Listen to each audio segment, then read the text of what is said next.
گزشتہ دنوں میرے بھائی کی شہادت ہوئی، اللہ پاک ان کی شہادت کو قبول فرمائے، اللہ پاک ان کے درجات کو بلند فرمائے، اللہ پاک مجھ سمیت ان کے تمام پسماندگان کو صبر کی توفیق عطا فرمائے۔ خصوصاً میرے والدین کو، میرے بھائیوں، میرے دوستوں، آپ کو بتانے کا مقصد یہ ہے کہ دنیا کی زندگی کی حقیقت یہی ہے۔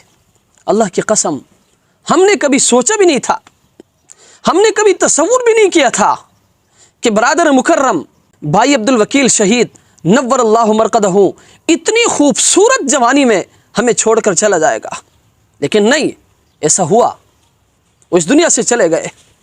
اللہ پاک ان کے درجات کو بلند فرمائے۔ میرے بھائیوں، ہر انسان کی یہی حقیقت ہے، وہ تو شہید ہے، اللہ کے ہاں سرخرو ہو گئے، شہید کے ہر گناہ معاف ہے سوائے قرضے کے۔ اللہ پاک نے ان کو شہادت جیسی عظیم مرتبے سے نوازا ہے۔ اب ہم نے سوچنا ہے کہ ہمارا کیا بنے گا۔ اس لیے میرے بھائیوں، یہ رمضان کا مہینہ یہ عبادت کا مہینہ ہے، یہ رمضان کا مہینہ اللہ تبارک و تعالیٰ کو منانے کا مہینہ ہے، یہ رمضان کا مہینہ اللہ تبارک و تعالیٰ کے سامنے گریہ زاری کرنے کا مہینہ ہے۔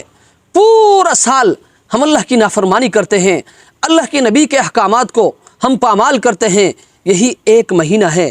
اس مہینے میں اللہ تبارک و تعالیٰ فرماتے ہیں کہ اے میرے بندے، پورا سال آپ نے میری نافرمانی کی ہے، آپ نے میرے احکامات کو پامال کیا ہے، آپ نے میرے نبی کے سنتوں کو پامال کیا ہے، اب آئے میری طرف، مجھ سے مانگے، میں گناہوں کو معاف کرنے کے لیے تیار ہوں۔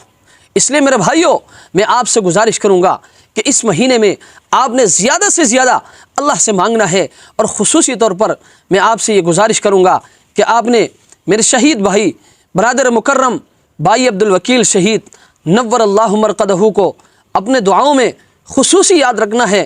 اللہ تبارک و تعالیٰ ان کی شہادت کو قبول فرمائیں، اللہ تبارک و تعالیٰ ان کے درجات کو بلند فرمائیں، اللہ تبارک و تعالیٰ ان کی برکت سے ہمارے گناہوں کو معاف فرمائیں، اللہ تبارک و تعالیٰ ان کی برکت سے ہماری مغفرت فرمائیں۔ اور مجھے اللہ کی ذات سے یہ امید ہے، امید نہیں بلکہ یقین ہے کہ اللہ تبارک و تعالیٰ اس شہید کی برکت سے ہمارے گناہوں کو بھی معاف فرمائیں گے۔ دعا فرمائیں اللہ تبارک و تعالیٰ